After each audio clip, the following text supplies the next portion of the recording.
J'aimerais lire un premier verset dans Marc au chapitre 12. Et au verset 28. Alors vous savez qu'il y a beaucoup de gens qui parlent de réveil spirituel. On entend dire que dans tel pays il y a un réveil, que dans tel autre il y a un réveil, que dans les temps passés il y a eu un réveil à tel endroit, au pays de Galles ou en Californie. Alors quand je regarde la parole du Seigneur, le Nouveau Testament, je ne vois pas beaucoup parler de réveil, parce qu'ils étaient tous réveillés. Ils étaient tous réveillés à cette époque-là. Au temps du début de l'Église, on ne parlait pas de réveil, on parlait de ce que le Saint-Esprit accomplissait dans l'Église, parce qu'elle était réveillée à la présence du Seigneur. Elle avait vu Jésus ressuscité, et rien ne pouvait enlever de leur cœur cette assurance que Jésus était ressuscité. Ils l'avaient vu de leurs yeux, Jésus leur avait parlé pendant 40 jours. Imaginez un peu si le Seigneur venait en personne au milieu de nous, en chair et en os, là, pour nous parler pendant 40 jours. Est-ce que nous ne serions pas changés après ces 40 jours ? C'est sûr que maintenant, on croit en Jésus, on sait qu'il est vivant, on sait qu'il est ressuscité, on a vu ses réponses à nos prières, on en verra encore. On sait qu'il habite dans nos cœurs, il agit constamment dans nos vies.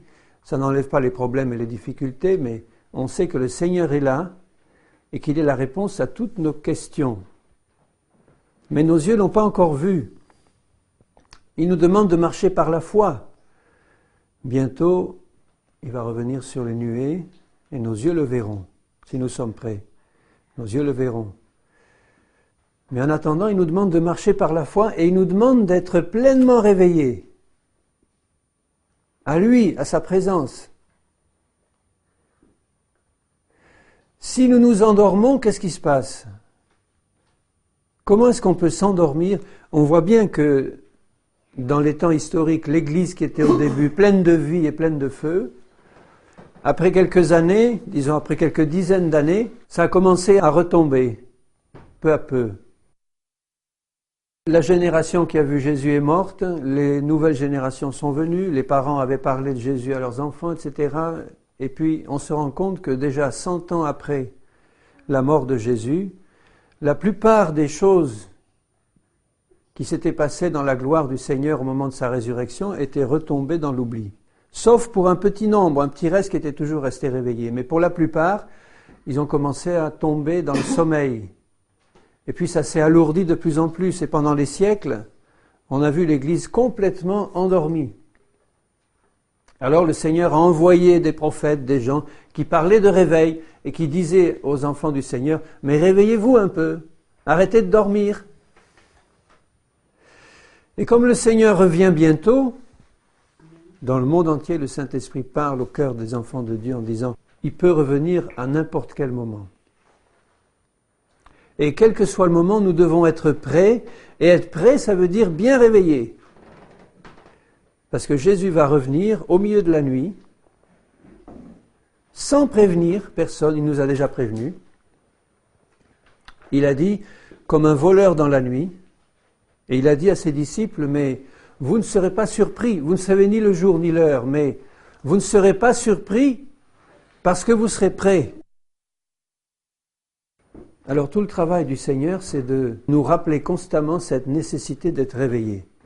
N'attendons pas que le Seigneur envoie sur notre pays un réveil pour nous réveiller nous-mêmes.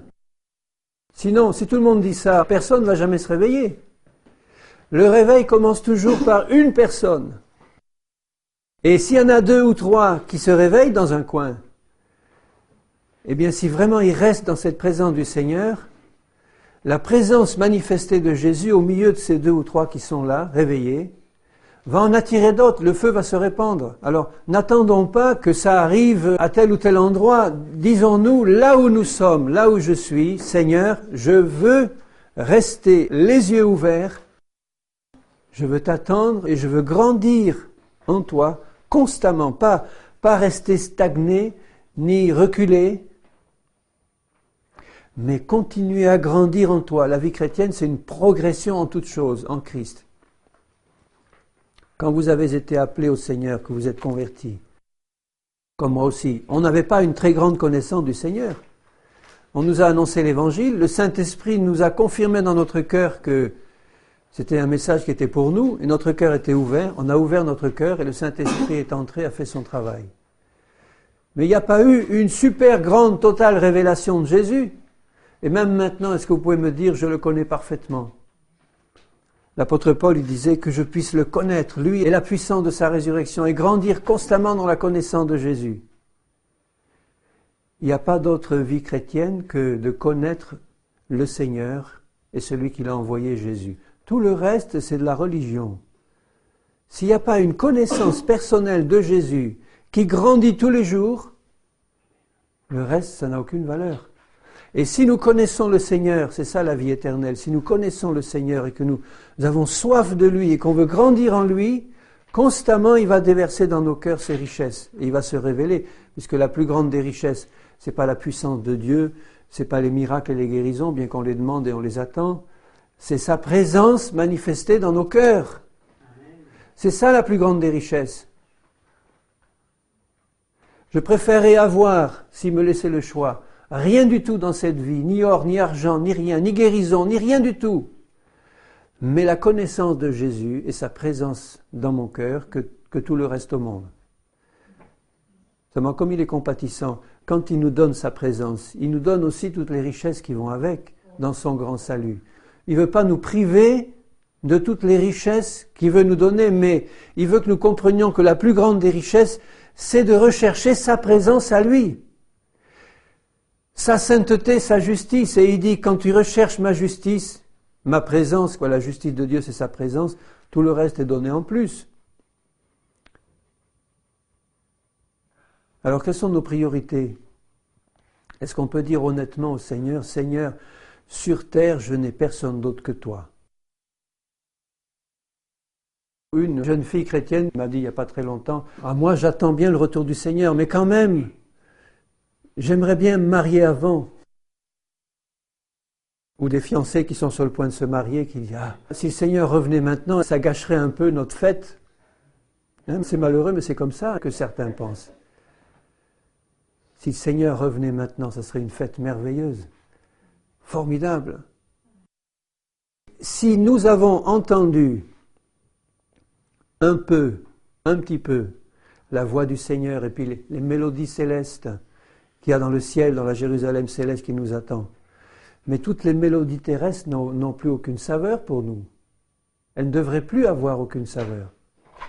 Quand on a commencé à connaître Jésus, et les merveilles qui sont dans le Seigneur Tout-Puissant, merveilleux, tout ce qu'il est comme bonté, comme amour, comme miséricorde, comme puissance de vie éternelle, mais on n'a pas le désir de connaître vraiment quelque chose sur cette terre qui en vaille la peine, sinon de le faire connaître aux autres. Alors il y en a un qui désire se révéler de tout son cœur, c'est le Seigneur. Mais il ne va pas se révéler à des cœurs qui n'ont pas soif de lui, parce que c'est un Dieu qui se cache, c'est comme ça. Il veut qu'on le cherche de tout notre cœur, parce que c'est lui qui nous a cherché le premier, c'est lui qui nous a envoyé le Seigneur le premier, c'est lui qui nous a aimé le premier, il nous l'a prouvé. Et il veut des cœurs qui aient soif de lui. Si tu as soif du Seigneur, tu vas marcher dans le réveil. Tu vas te réveiller maintenant et tu vas aller de réveil en réveil plus grand. On ne peut même pas employer le mot de réveil puisque tu vas marcher dans la lumière du Seigneur. Donc tu vas aller d'éveil en éveil. Dans ce verset que je voulais vous lire, là, dans Marc 12, et au verset 28, un des scribes qui les avait entendus discuter, sachant que Jésus avait bien répondu aux Sadducéens, les Sadducéens qui étaient des incrédules complets, s'approcha et lui demanda quel est le premier de tous les commandements. Jésus répondit, voici le premier. Shema Israël, Elohim Enohenu. C'est la prière des Juifs aujourd'hui encore. Ils ne se rendent pas compte encore que là, c'est le Messie qui leur a rappelé cette parole. Mais écoute Israël, le Seigneur notre Dieu est l'unique Seigneur. Tu aimeras le Seigneur ton Dieu de tout ton cœur, de toute ton âme, de toute ta pensée et de toute ta force. Et voici le second, tu aimeras ton prochain comme toi-même. Il n'y a pas d'autre commandement plus grand que cela. Et le scribe a dit d'accord, et Jésus lui a dit, tu n'es pas loin du royaume de Dieu. Il n'était pas loin, mais il n'était pas dedans. Il connaissait la parole du Seigneur, il savait quels étaient les commandements les plus importants, et Jésus lui dit, tu n'es pas loin du royaume de Dieu. Mais être pas loin du royaume, c'est pas encore être dedans. Il manquait quelque chose à ce scribe. Il manquait la présence du Seigneur dans son cœur. Mais voyez ce que Jésus lui rappelle, tu aimeras le Seigneur. Ça peut paraître bizarre que Jésus donne le commandement d'aimer, comme si aimer pouvait obéir à un commandement, et pourtant c'est un commandement du Seigneur. Tu aimeras le Seigneur ton Dieu de tout ton cœur, de toute ton âme, de toute ta pensée, de toute ta force.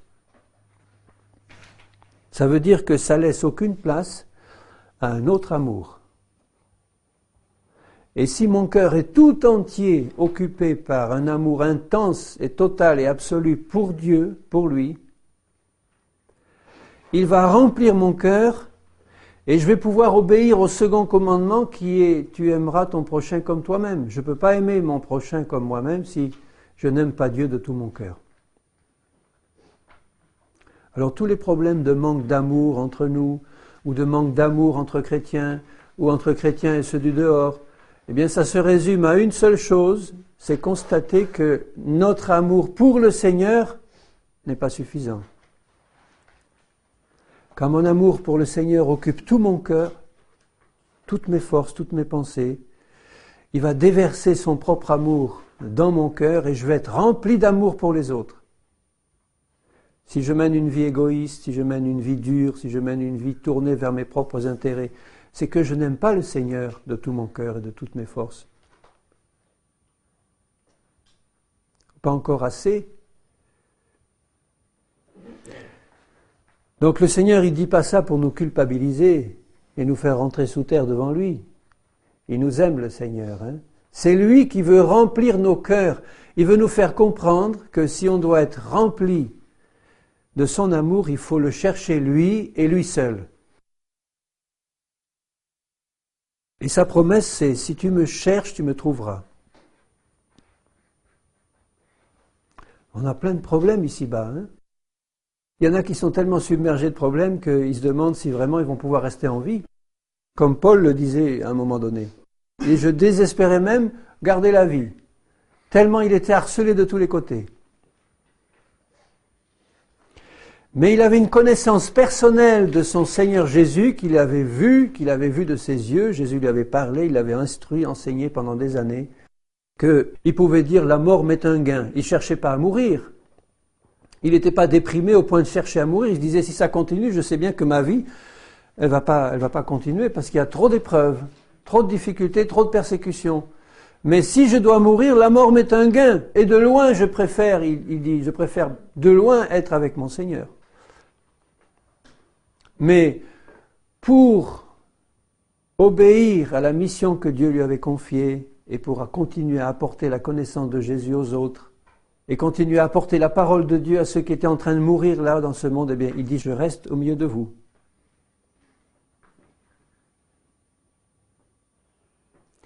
Paul était quelqu'un qui avait un cœur tout entier pour Jésus. Dès le premier jour, quand le Seigneur lui est apparu, bon, ça a été assez fort comme expérience sur le chemin de Damas. Il est tombé à terre et il est devenu aveugle. Et quand Jésus lui a dit « Je suis Jésus que tu persécutes », il a compris. Et là, toute sa vie a basculé. Il a compris qu'il était complètement à côté de la plaque. Que jusque-là, il n'avait fait que des choses qui déplaisaient au Seigneur. Il avait persécuté, tué, fait tuer, emprisonner, arraché, torturé des familles, séparé. C'était vraiment un dur. Et là, Jésus se révèle dans son amour en lui disant « Tu te rends compte que c'est moi que tu persécutes ?» Et la première phrase que Paul dit à Jésus, une fois qu'il a compris son erreur, il dit « Seigneur, que veux-tu que je fasse ? Que veux-tu que je fasse maintenant, Seigneur ?» Voilà, il a été retourné, en une seconde de la révélation de Jésus, il a été complètement retourné, mais son cœur avant, il était rempli d'un zèle qui était mauvais, un zèle religieux, un zèle persécuteur, mais il voulait servir son Dieu dans la loi et dans toutes ces... ces choses mauvaises qu'il faisait, mais son cœur était tout entier au service. Il croyait être au service de Dieu. Le Seigneur lui a montré que ce n'était pas comme ça qu'il devait le servir. Il a été changé en un clin d'œil, et là le Seigneur lui a dit, maintenant, c'est moi, voilà, moi le Messie, Jésus que tu persécutes, c'est moi ton maître. Que veux-tu que je fasse, Seigneur? Et à partir de ce jour, jusqu'à son dernier souffle, son cœur a été tout entier pour Jésus. Et Jésus s'est servi de lui d'une manière formidable. Paul n'avait pas besoin de réveil. Il était réveillé. Et il est resté réveillé. Je ne l'ai jamais vu confesser le moindre péché, la moindre erreur, le moindre retour en arrière. Il n'a jamais rétrogradé. Bon, c'était un homme avec ses imperfections, sûrement, il n'était pas parfait, il le dit lui-même. Hein. Mais il était tellement intègre, tourné entièrement vers Jésus, qu'il savait que sa vie plaisait au Seigneur, malgré ses faiblesses et malgré ses côtés humains.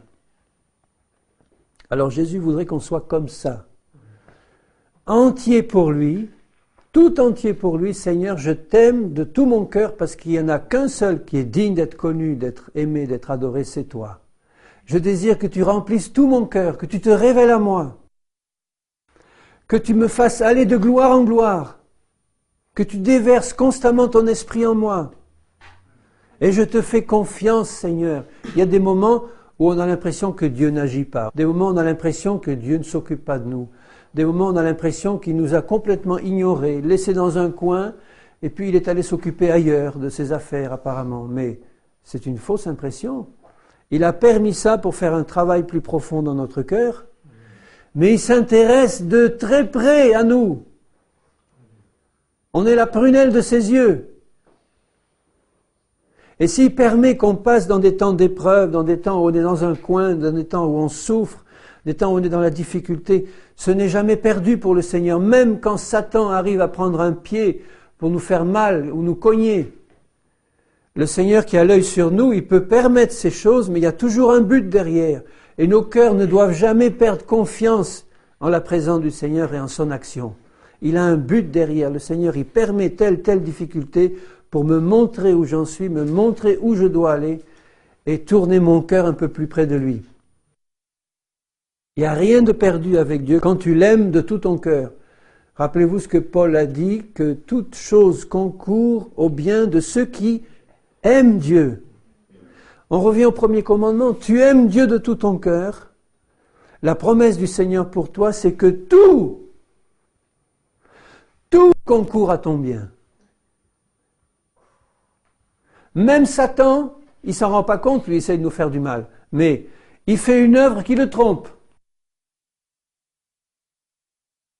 S'il a devant lui quelqu'un dont le cœur est tout entier pour Jésus, Dieu te dit que tout concourt à ton bien. Il va en sortir un bien pour toi. Pourquoi? Parce que ton cœur aime Dieu et le Seigneur peut agir librement dans ta vie pour faire ce qu'il veut. Tu lui as donné la permission. Vous vous rendez compte, nous, ces créatures, il attend, parce qu'il nous a créés libres, que volontairement nous disions, Seigneur, agis comme tu le veux dans ma vie. Fais ce que tu veux. Alors, comme le Seigneur veut qu'on soit éveillé, ou si on dort, qu'on se réveille, et qu'on reste réveillé, et qu'on aille d'éveil en éveil toujours plus grand. C'est comme si, vous voyez, il y a une porte qui s'ouvre sur le ciel, sur Jésus, sur sa réalité, sur ce qu'il est, et petit à petit, cette porte s'ouvre et il nous introduit toujours plus loin. Mais on ne doit pas s'arrêter là, sur le seuil. Il ne faut pas s'arrêter au premier rayon de lumière qui nous arrive. Il faut avancer. On est attiré par le Seigneur. Il faut avancer en disant, Seigneur, je veux te connaître toujours mieux. Je veux que tu me réveilles si je suis endormi. Je me réveille moi-même devant toi. Je veux que tu me gardes réveillé, que tu me conduises plus loin en ta présence. Alors, celui qui aime Jésus, qu'est-ce qu'il va faire? Toute sa vie est centrée sur le Seigneur. Si nous voulons que le travail du Seigneur arrive à sa perfection, je vais rappeler certaines choses que le Seigneur nous demande de faire dans sa parole, et que nous allons faire d'ailleurs tout naturellement si nous aimons le Seigneur. Si nous aimons le Seigneur, la première chose que nous allons faire, c'est chercher à le connaître toujours plus. Ça, c'est la première des choses qui doit être au fond de notre cœur. On ne doit pas s'intéresser d'abord à nos problèmes, à nos misères, à nos difficultés, mais à la recherche du Seigneur. Ça, c'est déjà un signe de maturité spirituelle. Parce que quand on vient au Seigneur, c'est normal au début, on arrive avec tous nos fardeaux, nos problèmes, nos difficultés. Seigneur, voici, vois ça. Seigneur, j'ai ci, j'ai besoin de ça. Et le Seigneur, qui est un bon Père, il répond, ou il répond pas, mais enfin, il répond selon sa volonté, selon sa parole. Hein. Mais il répond, mais il lui tarde, le Seigneur, qu'on ait une prière un peu plus profonde devant lui en disant, Seigneur, je veux te connaître mieux. Parce que si nous avons une plus grande connaissance du Seigneur, le reste va suivre. On va apprendre à le connaître mieux, on va pouvoir lui parler davantage, d'une manière plus personnelle. On va apprendre à reconnaître sa voix de mieux en mieux. Au début, on ne reconnaît pas la voix du Seigneur, mais avec la connaissance qui approfondit, on reconnaît de mieux en mieux la voix du Seigneur, tout en étant prudent parce que le malin peut, ou notre propre esprit peut essayer de nous faire passer des autres voies pour la voix du Seigneur. Mais on va apprendre à la reconnaître de mieux en mieux. Et c'est ça que Jésus veut. On vit dans un monde tellement confus, avec tellement de fausses doctrines, tellement de religions chrétiennes différentes, que le Seigneur veut qu'on sache entendre sa voix directement dans nos cœurs par son esprit. Et c'est pas être orgueilleux de désirer ça devant Dieu, de dire Seigneur, tu vois la confusion qu'il y a, il y en a un qui dit ça, l'autre qui dit ça, un qui dit noir, un qui dit blanc, Seigneur, et puis ils disent tous parler de toi, ils disent tous qu'ils sont prophètes de l'Éternel, ils brandissent tous la Bible, et puis ils disent voilà ce qui est écrit, et puis l'autre dit c'est écrit le contraire. Alors le Seigneur veut que dans le fond de nos cœurs, il y ait la voix du Saint-Esprit qui nous parle directement et qu'on sache la reconnaître. Et sa promesse est certaine si nous lui demandons de se révéler à nous de plus en plus, il va le faire parce que c'est son désir numéro 1. Mais il va le faire si nous avons, nous, le désir. Rappelez-vous ce que Jésus dit à ses disciples. Il dit que ceux qui ont soif, il dit, ceux qui ont soif, qu'est-ce qu'il leur dit? Venez à moi et buvez. Celui qui a soif, qu'il vienne à moi et qu'il boive ce qu'il y a dans le cœur du Seigneur, sa présence, son esprit, sa vie, sa nature. Je m'approche de lui et je dis, Seigneur, je veux te connaître mieux, je veux boire à ta source. Je veux que de mon sein sortent des fleuves d'eau vive.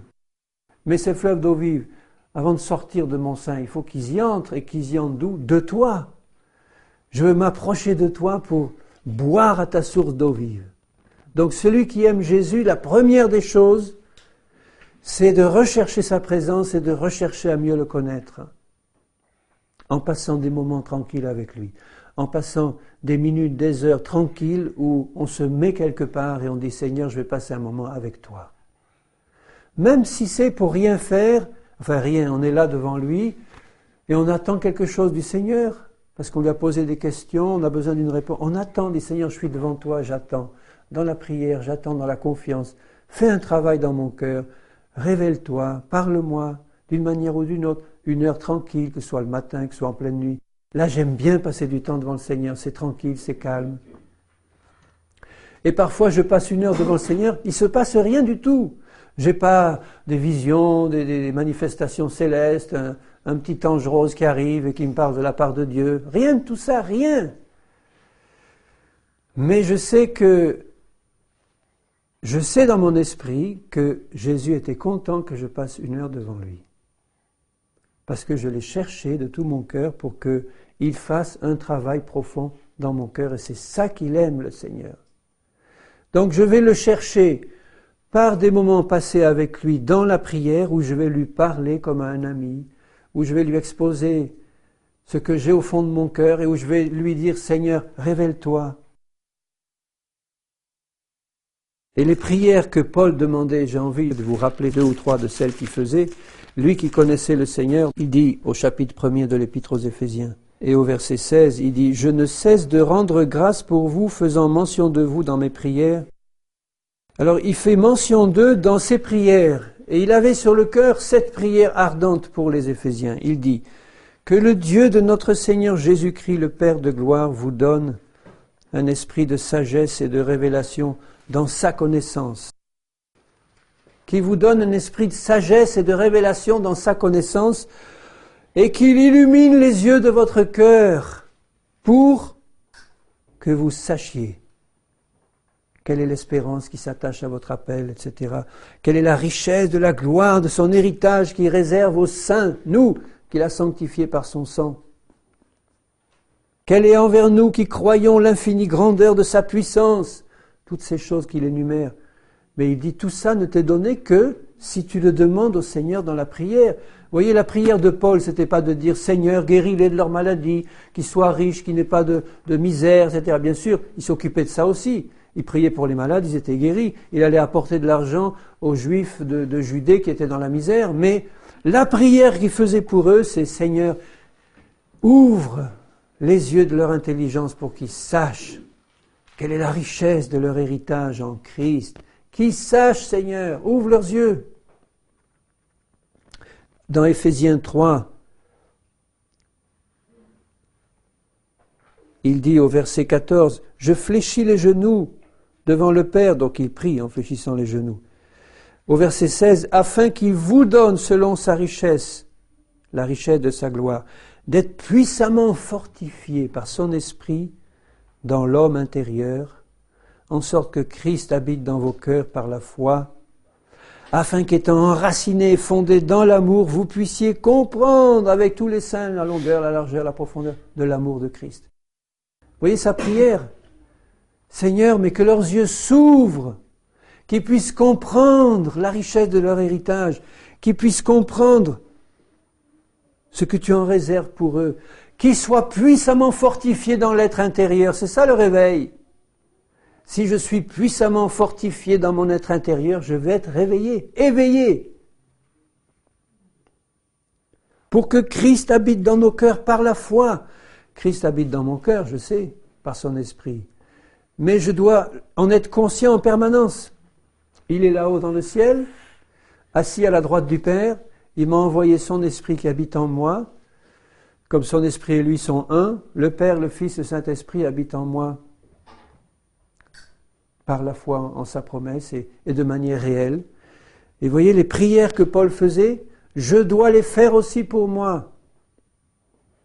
Quand je me place devant le Seigneur dans la prière, je dois dire, Seigneur, j'ai besoin d'une seule chose, c'est que tu te révèles à moi, profondément, en vérité, que je sache qui tu es, quelle est ta parole.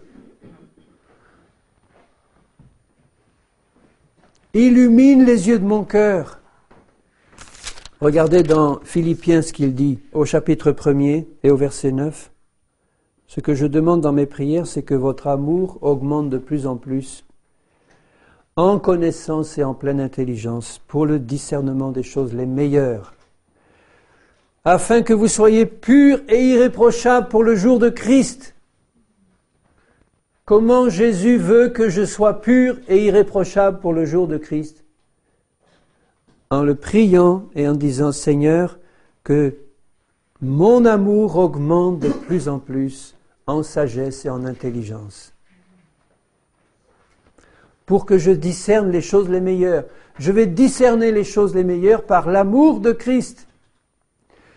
Le premier des commandements, aime Dieu de tout ton cœur, aime ton prochain. Et là, il dit, prie pour que ton amour augmente en pleine sagesse et intelligence, pour que tu discernes les choses les meilleures. C'est cet amour-là que j'ai pour le Seigneur qui déverse dans mon cœur, qui va me faire discerner les choses les meilleures, qui va me faire discerner la personne de Jésus lui-même, pour que je sois pur et irréprochable pour le jour de Christ. Nos manquements les plus importants, ce sont nos manquements dans la prière.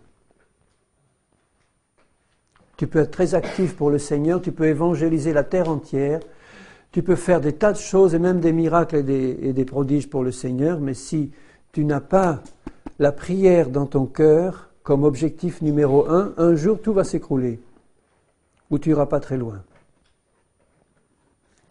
Tout le ministère de Paul, qui était si grand, était basé sur sa prière qu'il entretenait avec le Seigneur Jésus. Et puis vous voyez quel type de prière, des prières fantastiques.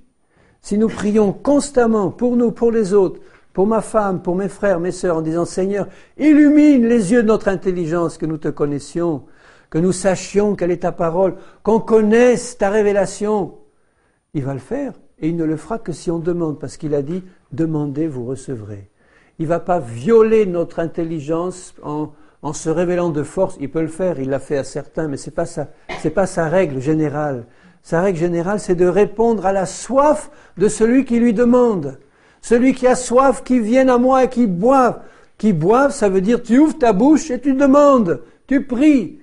Et en ouvrant la bouche et en priant, il déverse dedans sa révélation. Il se révèle lui-même, il te remplit. Ouvre ta bouche et je la remplirai. Dans tous les sens du terme, ça veut dire je vais te donner des paroles, mais je vais aussi te remplir de tout ce qui descend d'en haut. Dans Colossiens, il dit aussi, au chapitre 1 et au verset 9, « Nous ne cessons de prier Dieu pour vous, pour que vous soyez remplis de la connaissance de sa volonté, en toute sagesse et intelligence spirituelle. » Dieu accorde beaucoup d'importance à ce que nous soyons sages et intelligents. Pas de l'intelligence des hommes, mais intelligence spirituelle. Quand je me sens bête spirituellement, eh bien j'ai la solution. Je viens, Seigneur, tu vois, j'ai rien compris. Alors là, j'ai besoin d'une révélation. Mais Seigneur, je me place devant toi et je dis, Seigneur, mais alors, augmente ma sagesse et mon intelligence. Tu m'as dit que le Saint-Esprit me conduirait dans toute la vérité. Alors là, je te demande, Seigneur, ouvre mon cœur et révèle-moi ce que tu as voulu dire, la connaissance de ta volonté, pour marcher, au verset 10, d'une manière digne du Seigneur, lui être entièrement agréable, portant des fruits en toutes sortes de bonnes œuvres et croissant par la connaissance de Dieu. Nous avons besoin de connaître Jésus toujours mieux. Ça va nous faire grandir. On va échanger. Tu ne peux pas avoir une révélation de Jésus et rester le même. Tu ne peux pas. Plus tu vas recevoir une révélation de Jésus, plus tu vas être changé. Alors, au lieu de te plaindre de ton sort, au lieu de dire aux autres qu'on ne s'occupe pas assez de toi dans la prière, ou que tu n'as pas assez de communion fraternelle, ou que ça ne marche pas, ou que nos réunions de prière sont tristes et misérables, et que notre Église, elle bat de l'aile et tout ça, eh bien, tu t'approches, toi, du Seigneur Jésus, dans la prière, et tu lui dis, Seigneur, ouvre mon intelligence, remplis-moi de toi, de la connaissance de toi, de ta parole. Et tu vas être tellement rempli que tu vas être une source vivante qui va abreuver tout autour de toi. Et les gens, s'ils viendront te voir, ça ne sera pas pour toi, ça sera parce qu'il coule en toi une source qui vient du ciel. Et au lieu d'être un fardeau, tu vas être une bénédiction. C'est toi qui vas ôter les fardeaux. Alors c'est vrai qu'on est tous un corps, on a besoin les uns des autres de prier, etc. Mais si j'ai le moindre reproche dans mon cœur, le reproche que je mets sur les autres, que je rends responsable de ma situation, là, je ne suis pas sur la bonne voie. Le reproche, je dois l'adresser à moi. Je dis, Seigneur, j'ai besoin que tu te révèles à moi. J'ai besoin que tu m'ouvres l'intelligence. J'ai besoin que tu ouvres l'intelligence aussi de mes frères et de mes sœurs. Et je vais prier pour ça, Seigneur, comme Paul le faisait pour les autres. Mais prions ces prières, j'y reviens constamment. Pour moi, pour les autres, prions ces prières. Parce que là, il y a la volonté parfaite de Jésus qui se manifeste. Seigneur, révèle-moi ta volonté. Révèle-moi ta parole. Donc mon amour pour Jésus va grandir quand je passe du temps avec lui et quand je fais ces prières-là. Révèle-toi, révèle-moi ta volonté, remplis-moi de toi. Et Jésus travaille avec force à le faire. Et puis si j'aime Jésus, je vais passer du temps à méditer sa parole. Les deux vont ensemble d'ailleurs. Je ne peux pas avoir de connaissance approfondie de Jésus si je ne médite pas sa parole dans un esprit de prière, parce que tout m'est donné dans sa parole. Tout ce qu'il faut pour ma vie m'est donné là. Si je dis, Seigneur, je veux t'obéir, il va me dire, d'accord, je vais te parler par mon esprit, te donner des révélations et tout, mais la méthode la plus sûre, c'est il va attirer mon esprit vers sa parole. Il m'a dit, plonge-toi là-dedans. Passe du temps à méditer ma parole, parce que c'est une source de vie. Et si tu la médites avec un cœur grand ouvert, ce sont des graines qui vont se planter en toi, qui vont produire une moisson riche. Tout y est là-dedans. Tout ce qu'il me faut y est. Et en plus, je vais avoir le moyen sûr de pouvoir vérifier tout ce qui me vient de l'extérieur ou du monde surnaturel ou du monde de Dieu, parce que toutes les révélations que le Seigneur va me donner seront toujours appuyées par sa parole ou sur sa parole. J'aurai un moyen sûr et certain, si je le fais d'une manière honnête, pas pour essayer de déformer la parole pour que ça aille dans le sens de ce que je souhaite, mais un cœur honnête en disant « Seigneur, je veux vraiment t'obéir. Donc j'ai besoin de connaître ta volonté, même si elle est contre ce que j'aime faire moi. Seigneur, je désire que tu te révèles, que tu me révèles ta volonté pour que je puisse entrer dans tes plans et t'obéir de tout mon cœur. » Vous vous rendez compte toutes les différences d'interprétation de la parole qui circulent dans le monde entre sectes chrétiennes. J'ai pas d'autres mots. Tous les mouvements chrétiens sont des sectes. Depuis l'Église catholique, en passant par l'Église protestante, en allant par les orthodoxes, etc. C'est pas dans un sens de jugement que je le dis, mais secte au sens où chacune a construit sa propre ensemble de théories, de théologie, etc. Et sur beaucoup de points, ils s'opposent ou ils sont différents. Chacun disant que c'est toute la révélation de Dieu, et puis manifestement, on voit qu'il y a des différences. Donc si je suis honnête et sincère, je vais me mettre devant le Seigneur en disant « Seigneur, quand je vois cette confusion, je veux à tout prix que ton Saint-Esprit me conduise dans la vérité. Cette doctrine-là qui m'est enseignée ou qui m'a été enseignée, est-ce qu'elle est vraiment dans ta parole? Je veux n'avoir de révélation que de toi et de ta parole. Et là, je l'aurai si je suis suffisamment humble et ouvert pour la recevoir. Le Seigneur va me parler dans le secret de mon cœur, il va me montrer quelle est son interprétation à lui. Il n'y en a qu'une de bonne, c'est la sienne. Et je remarque une chose, c'est encourageant, c'est que plus nous nous approchons du Seigneur, si deux frères et sœurs chrétiens qui ne se connaissent pas, mais qui ont passé du temps chacun dans leur coin devant le Seigneur, à prier, à méditer sa parole, ils reçoivent du Seigneur la même révélation sur sa parole. Et quand ils se rencontrent, ils disent « Tiens, j'ai prié vraiment de tout mon cœur. Ça a pris du temps, mais le Seigneur m'a montré que sa volonté, c'était ça. » Et l'autre dit « Oui, moi aussi. » Vraiment, c'est ça. Et après, quand tu écoutes quelqu'un d'autre qui te donne une interprétation qui n'est pas la même, le Saint-Esprit qui est dans ton cœur, il ne confirme pas. Non, c'est pas ça. Mais c'est une marche qui est délicate. Parce que si on va trop vite dans l'écoute de ce qu'on entend, que ce soit la voix d'un homme qui parle, ou que ce soit des révélations qu'on reçoit, ou des impressions qui viennent dans notre cœur, ou des pensées qui nous viennent, si on ne prend pas le temps de s'arrêter et de prier en contrôlant soigneusement dans la parole, on va se faire emporter par tout vent de doctrine. Et ça, personne ne pourra le faire à ma place. Moi, je peux prier pour que le Seigneur vous révèle sa parole, ou vous donne l'illumination quand vous la méditez, mais si vous la méditez jamais, ça ne va pas se faire ce travail-là. Même Jésus, vous vous rendez compte, Jésus qui est la parole vivante, le Verbe vivant, a accordé une autorité suprême à la parole écrite de Dieu. Quand le diable vient le tenter dans le désert, son seul moyen de défense et de réplique, c'est « Il est écrit ». Satan, il est écrit. Il connaissait bien la parole, il est la parole. Il est écrit, il est écrit, il est écrit. Si quelqu'un vient essayer de te troubler, tu dis « Il est écrit ». Quand ceux qui sont pour le divorce chrétien viennent à moi, je leur dis « Il est écrit, je hais le divorce et la répudiation ». Et non pas moi, mais le Seigneur ordonne que la femme ne se sépare pas de son mari. Si elle est séparée, qu'elle se réconcilie ou qu'elle demeure sans se marier.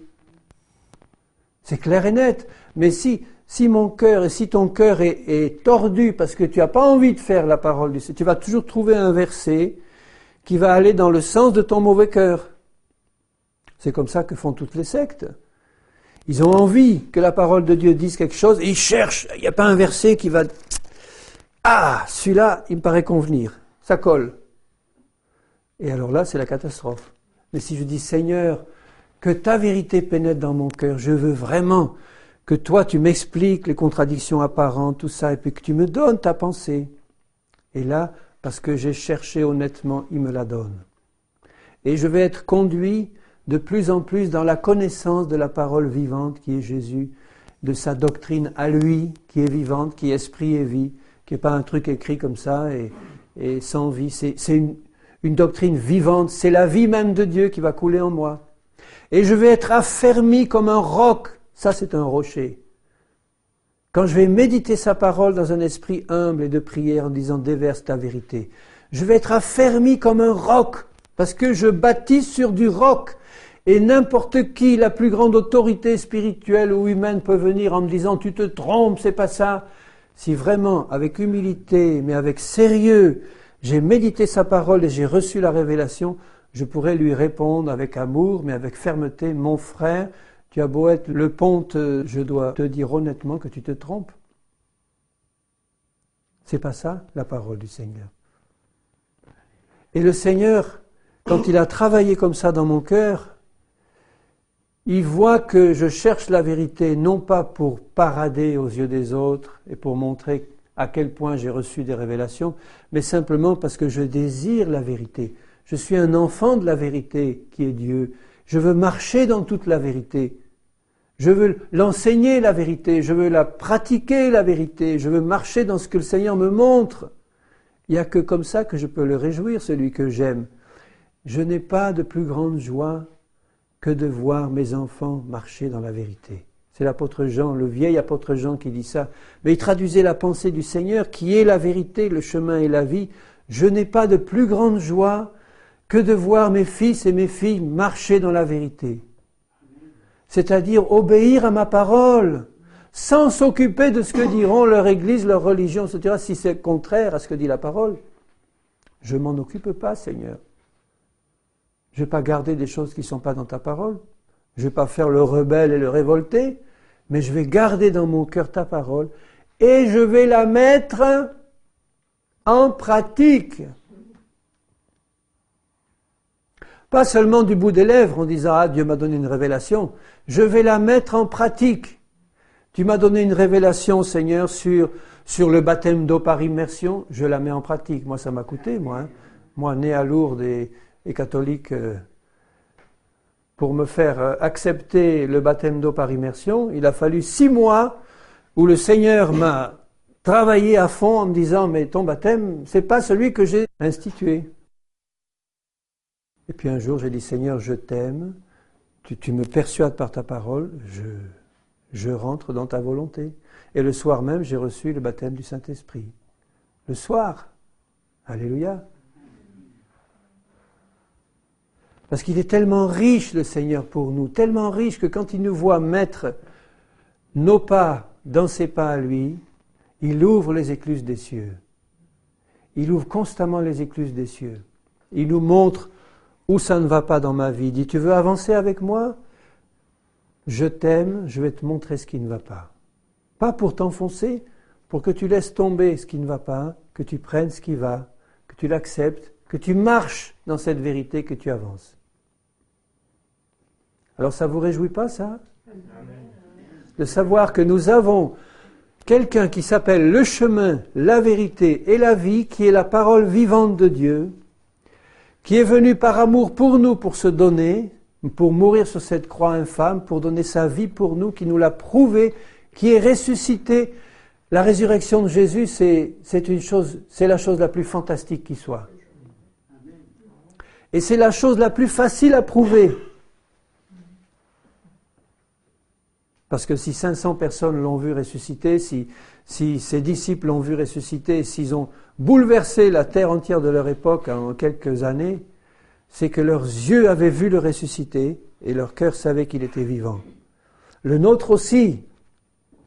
Vous vous rappelez quand Jésus marchait sur le chemin qui allait à Emmaüs avec 2 disciples qu'il n'avait pas encore reconnus, et puis il marchait, et puis tu ne sais pas tout ce qui se passait à Jérusalem ces temps-ci, mais alors tu es au courant de rien, quoi, d'où tu sors.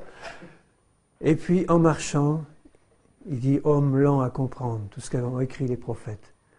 Homme lent à comprendre, à l'intelligence obscurcie. Et lui, la parole vivante, il dit « Et en commençant du début à la fin, en passant par tous les prophètes, il leur a expliqué tout ce qui le concernait. » Et ils ne l'avaient pas encore reconnu. Et puis quand ils sont arrivés à Emmaüs, il faisait nuit, il est bien écrit, Jésus fit mine de partir. Et qu'est-ce qu'ils ont fait les autres? Ils ont dit, reste encore avec nous. Toi qui parles si bien, reste encore avec nous. Mais imaginez qu'il les laissait partir. Ça aurait été quand même, ils n'auraient pas eu la révélation de Jésus ressuscité. Jésus a fait mine de partir, et souvent ça peut nous arriver à nous. Jésus fait mine de partir, on a l'impression qu'il n'est plus là. Mais si on le laisse faire, on va rater des choses. Il faut dire, non Seigneur, reste encore, je vais rester avec toi, reste avec nous. Et il a rompu le pain, et leurs yeux se sont ouverts, ils l'ont vu, et il a disparu. Et puis ils sont retournés à toute allure à Jérusalem pour annoncer qu'ils avaient vu Jésus vivant. Nos cœurs, il dit nos cœurs, qu'est-ce qu'ils ont dit à propos des paroles? Nos cœurs ne s'enflammaient-ils pas en entendant tout ce qu'il nous racontait sur sa parole? Quand on va passer du temps avec Jésus dans sa parole, c'est pas un livre sec. On va passer du temps et lui qui est la parole vivante, il va passer du temps avec nous pour nous la révéler. On va recevoir des choses qui vont nous faire du bien. Notre foi va grandir. La foi vient de ce que l'on entend et ce que l'on entend vient de la parole de Christ. On va passer du temps avec lui. Quand vous entendez un message qui vient vraiment du Seigneur, ça fait grandir la foi en vous, en nous, parce que c'est quelque chose qui vient de la parole de Christ. C'est quelque chose de vivant. Ça va stimuler notre envie de le connaître mieux. Et on va dire, bon, cette fois, je vais passer davantage de temps avec toi. J'ai besoin, je sens qu'il y a des choses qui vont pas. Je sens qu'il n'y a qu'une chose, c'est pas passer du temps avec le frère un tel ou la sœur un tel. Non, c'est passer du temps avec toi. Tu peux m'envoyer quelqu'un qui va me faire du bien, c'est sûr. Mais moi, je désire passer du temps avec toi. Je désire t'appeler. Au secours, Seigneur. Je veux que tu te révèles, Seigneur. Révèle-toi. Et puis lui, il choisit les moyens pour se révéler. Il peut le faire directement par son esprit. Il peut vous apparaître. C'est arrivé à des frères que je connais. Jésus leur est apparu. Ils l'ont vu de leurs yeux.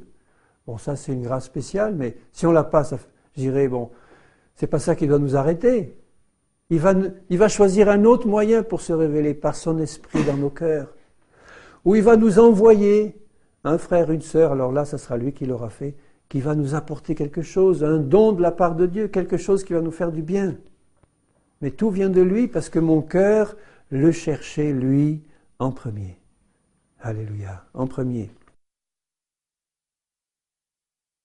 Christ en nous, l'espérance de la gloire. L'exhortation que j'ai à vous faire, bien-aimés, c'est que vous vous approchiez constamment, toujours plus, du Seigneur Jésus dans la prière et dans la méditation de sa parole. Mais pour la mettre en pratique, dans un esprit d'obéissance, Seigneur, tout ce que tu vas me révéler, je vais le mettre en pratique. Non pas comme une loi ou un commandement pesant, mais parce que je t'aime, je vais mettre ça en pratique, Seigneur, je vais le faire, parce que ça te fait plaisir, par amour pour toi. Je vais m'intéresser à tes intérêts, Seigneur. Et en m'intéressant à tes intérêts, je vais m'intéresser aux intérêts des autres aussi. Je vais connaître un Sauveur tellement merveilleux, de plus en plus, que je vais avoir besoin d'en parler aux autres.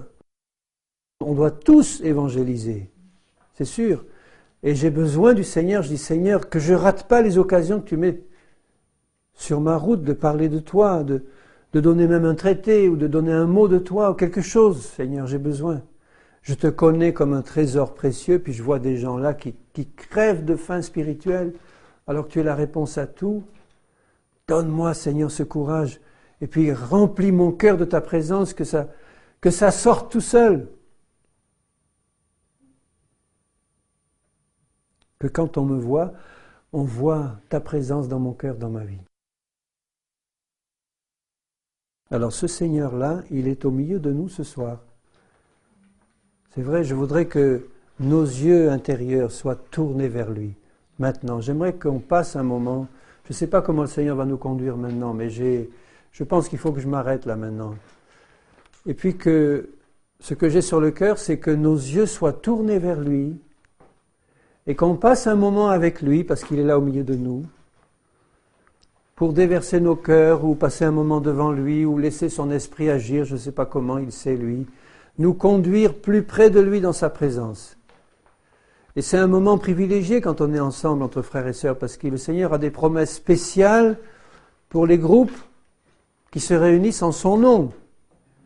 Là où 2 ou 3 sont unis dans le cœur en mon nom, sont rassemblés en mon nom, je suis au milieu d'eux.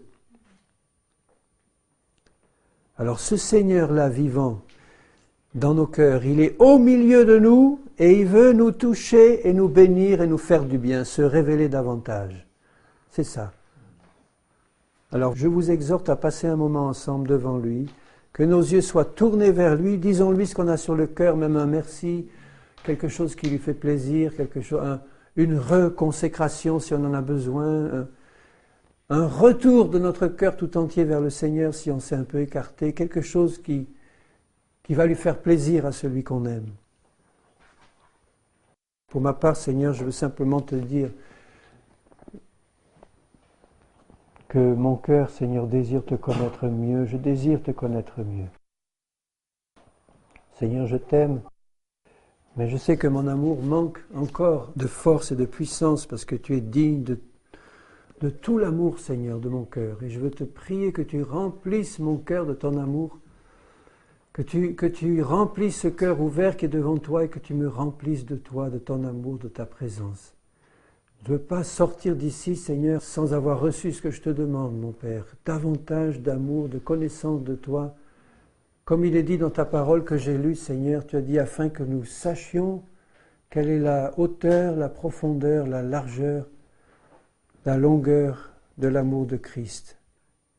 Seigneur, révèle-toi davantage. Fais du bien à mes frères, à mes sœurs qui sont là. Étends ta main et fais-leur du bien, Seigneur. Tu connais leurs besoins, leurs problèmes, leurs difficultés. Tu es la solution, Seigneur. Je te prie pour eux, pour que tu les bénisses. Et reçois toute la louange et toute la gloire et tout l'honneur à toi, le Sauveur ressuscité. Et à toi, mon Père, au nom de Jésus. Amen.